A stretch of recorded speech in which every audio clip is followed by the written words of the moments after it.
Oh, thank you, my guy. I forgot to record. Ah, I forget. Sorry, guys. Yes. Now, as you can see, guys, these two um show that they lie above these two, right? Because this value and this value are way less than these two values. But now I want to be sure so we can check if whether this is true or not, right? Because yeah, it's always safer to check. Now let's see if our methodology of trying to check which one lies above works. Yeah? If it works, then we have discovered something together. Yeah? Now here we have x, we have y. I think -1 will be there. So let me just put this thing net for control. Okay, so guys, are we fine so far, guys? Because I don't want us to move and then other people are lost there, and then yeah, it's just gonna be a mixed masala. It's gonna be a mixed masala. So are we fine, guys? If you feel like you're fine, then let's continue. Yeah? Okay, so as I said, I see a -1 here because of the parabolic function. So I know this one is gonna go like this. It's gonna go like this from here until here. Yeah? And then we've got this one, which is a negative, but it's gonna start at the highest point, which is 2, and then stop at 1 when x is 1, right? Because when x is 1, y is 1. Yeah? So we're gonna have something like this. So these are the two functions, guys. So this is, oh, you know what I should have done, guys? I should have used different colors for different functions, but it's fine, I guess. Okay. So this function is y1 and this function is y2.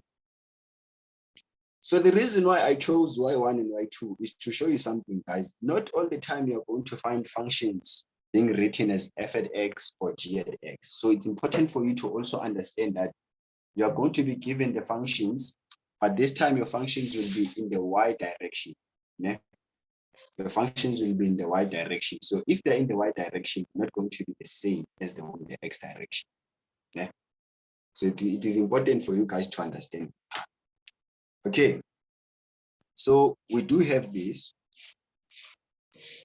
I'm gonna give you scenarios where we're gonna use the y, not the x. Yeah? Like give you those scenarios. Let me just get done with coloring here. Coloring. All right. So this is the area we're interested in, guys. This is the area we're interested in. Okay. So we can all agree that our y2 is greater or equals to our y1, as proven above. So my guy, we actually did find a way to prove that one function lies above the other one. And we did it using the y values. So the correlating y values are the ones which are going to tell you if whether this thing is going to lie below or above. So since these ones, the corresponding y values for y1, they were less than the corresponding y values of y2. Therefore, y2 lies above y1. And we have proven it by sketch. Yeah. My guy, did I answer your question, my guy? The one who asked me a question on the thing, Mr. I said Mr. OSC is the one who asked me that question. So I hope I answered your question. If it's a lady, please forgive me. I like to say my guy without having my facts straight. Okay? So if everybody is fine, let us continue. Let me, yeah. Okay. So the second part now is very critical and very important. Yeah, it's very important. So we're gonna look for the area and the limits of integration is from 0 to 1 because the given x values they go from 0 to 1. Now, since our y2 is greater than our y1, we're gonna change this and say y2 minus y1. I will find the idea, guys.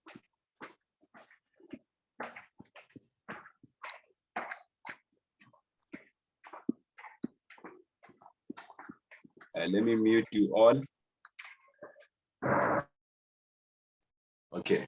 So, guys, I will find the idea, guys. If you're not finding the idea, please stop me and let me know. Yeah?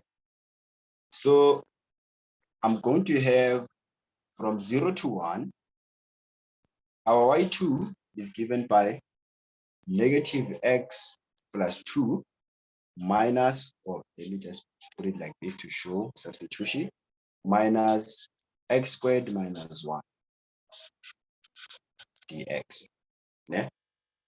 All right. So here we're gonna move on and say from 0 to 1 of negative x plus 2 minus x squared plus 1. Now the dangers of not putting a bracket here is that most people will say this is minus x squared minus 1. So you see where the difference comes, guys. Please make sure that you understand the ideas behind this particular. So we're going to have that minus that. So this and that are gone. 1 plus 2 is just 3. And then we're going to use the same method that we used first, which is going to give us 1 over 3x cubed negative minus, hey, why do I have x squared many times? Minus 1 over 2 x squared plus 3x, and everything moves from 0 to 1. Yeah. And then this is just us substituting 1 over 3. And I have 1 cubed minus 0 cubed minus 1/2, 1 squared minus 0 squared plus 3 times 1 minus 0, right? So therefore, since everything is just 1, I'm just going to take 1 over 3 minus 1 over 2 plus 3. So guys, please tell me what is the solution there. Please tell me what's the solution. I know you guys, you have done this. You have done this, and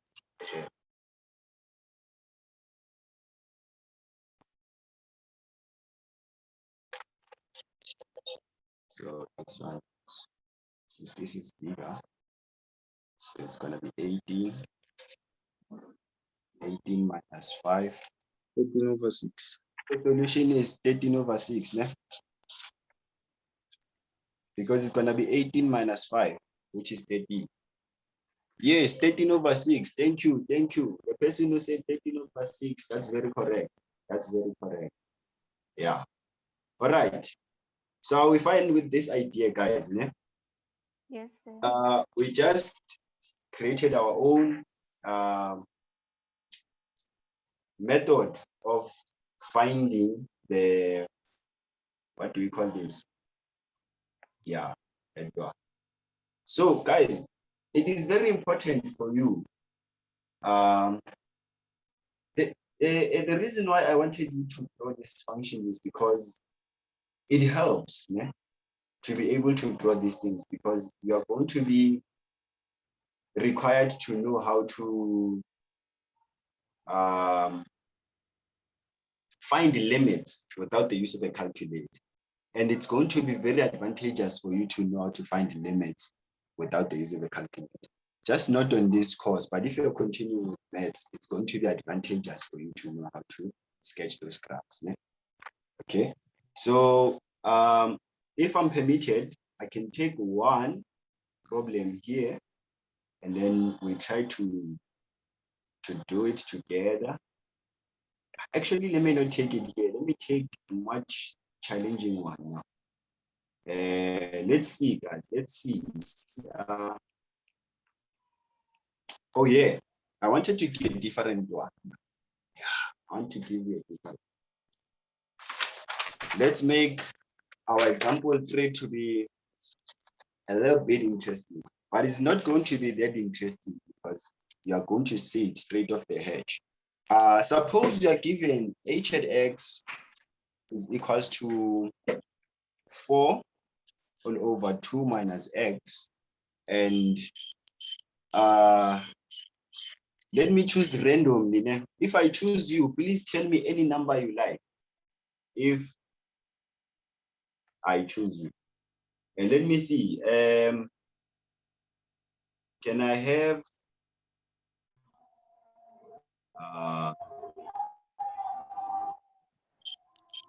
Bokang? Bokang, please tell me any number you like. 7. 7. All right, Yeah. 7. All right, thank you, Bokang. Thank you, my man. So let's say we put 7 here. And I say to you, I've given you 2 functions, and I want you to find, what do you call this? The area of the region. Yeah? I want you to find the area of the region. And I say to you, let me x. Okay. So I want you to look at the problem very nicely. I want you to look at this problem very nicely. What do you have in mind, guys? What do you think we should do to solve such a problem?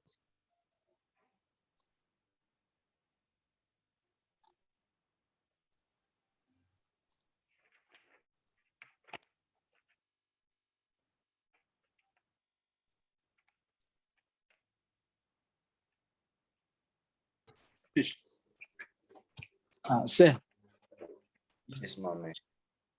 sir, can you hear me?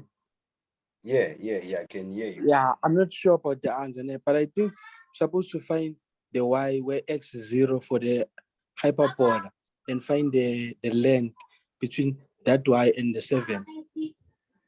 My man, you just made me happy, my man. Magda. Eish. Eish. Yeah. But now, you said length, my man. And the question says we should find area between 2 curves, right?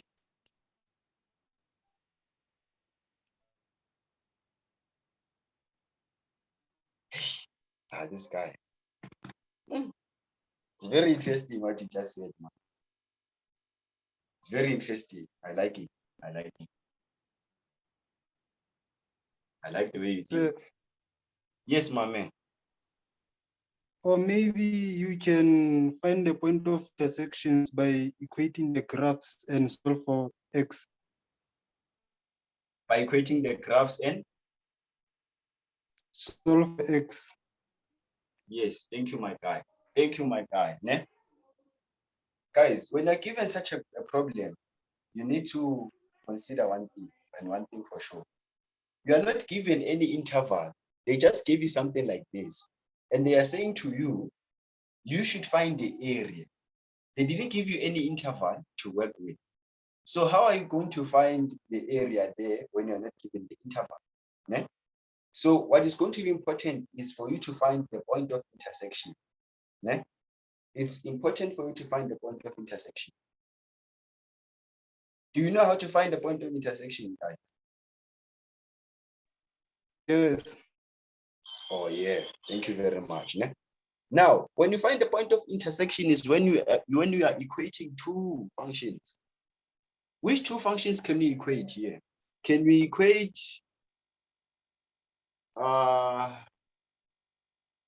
these 2?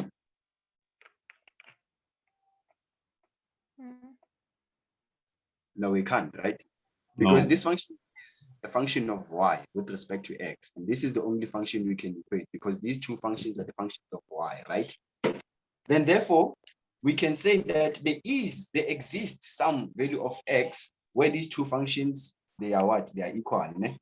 So we're gonna have h at x is equal to y. What is our h at x? 4 all over 2 minus x is equals to 7. Then you're gonna solve for x there, saying that 4 is equals to 2 times 7 is 14 minus 2x. Then I'm gonna have 2x is equals to 14 minus 4.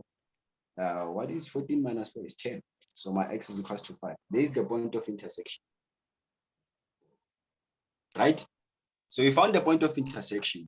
What does this thing mean to us?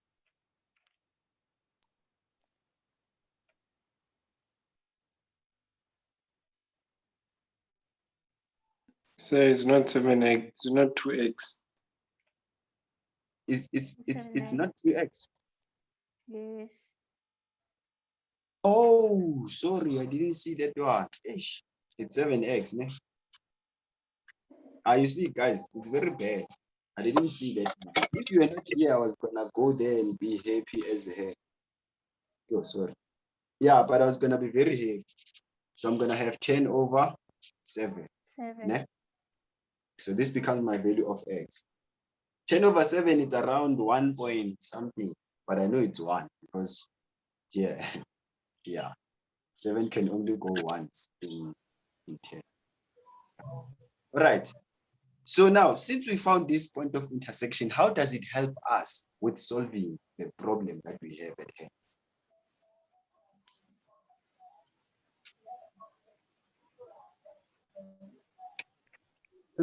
Maybe you can treat that x is equals to 0 and x is equals to 10 over 7 as your intervals. Thank you, my guy. We are going to treat them as our interval, right? Hey, Mara, this guy chose another number. 7. Hey, why didn't you choose 4, my guy? Eee, my God. Eesh. But it's fine. We'll work with this one. It's not a big. Okay. Let us treat these two functions. Let us treat these two things as a, what do we call this?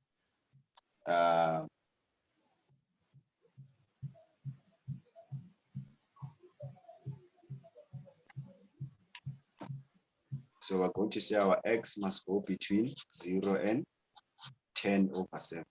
Okay. So this is our interval now. Now we need to determine which function lies above and which functions lies below, but given for this particular interval. So let me check. Let me say we chose 4 here. I wanna just check if we chose 4. This was going to be 8 minus 4x. 8 minus 4x. Actually, if we chose 4, it was gonna be easier, but it's fine. It's not a transformation.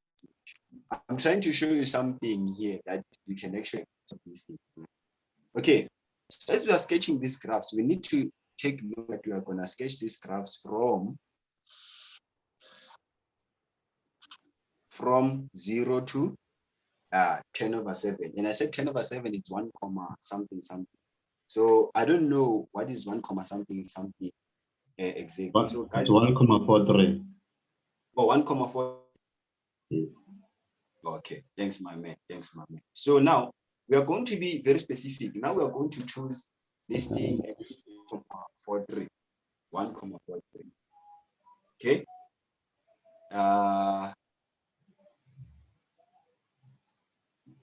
Let me just estimate that. I won't be sure with this thing. I like to be very perfect. That's the problem. So we're gonna have a function.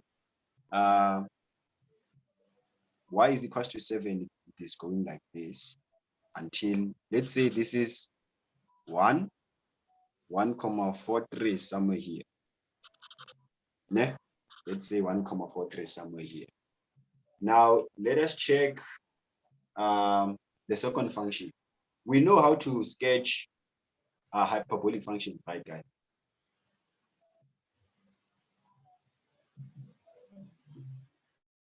Hello? Yes. Yes. Oh, okay, thank you. All right, so let me see. Let me put 1,43 there. Can somebody put that in a calculator? What is h at 1,43?